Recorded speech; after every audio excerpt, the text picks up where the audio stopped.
It's the last place you'd want to find a sex offender anywhere near.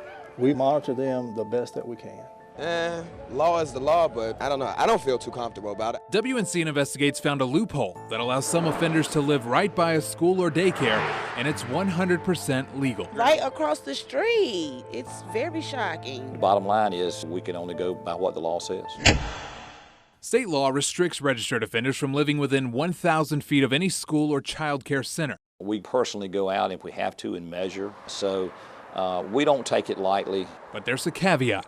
If you live within 1,000 feet of a school or child care center prior to August 16, 2006, then you're grandfathered in. When they came out with this law, instead of making those people that owned their homes and were established move, they said you can stay there. So how many offenders are legally living next to schools or daycares? It turns out it's a number law enforcement really doesn't keep track of. So WNCN Investigates built our own digital database to find out. First, we used state records to plot every offender in Wake and Durham County. Then we added in the locations of every public school and every licensed daycare to find out which offenders are living within 1,000 feet. There were more than we expected. Some of these homes are right next to playgrounds, to schools. I mean, does that bring a concern for you guys? Absolutely, but only thing we can do is follow the letter of the law. We found nearly 30 in Wake County.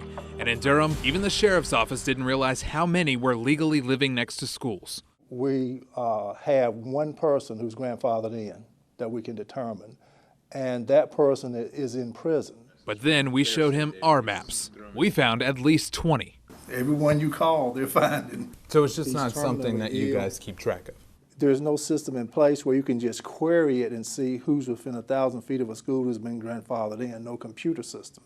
And you may be surprised just how close some of these registered sex offenders are to schools and playgrounds. For example, we found this house on the list, but less than 400 feet away, literally right on the other side of the street, is this child's daycare. And you can see they have their playground right in the front yard.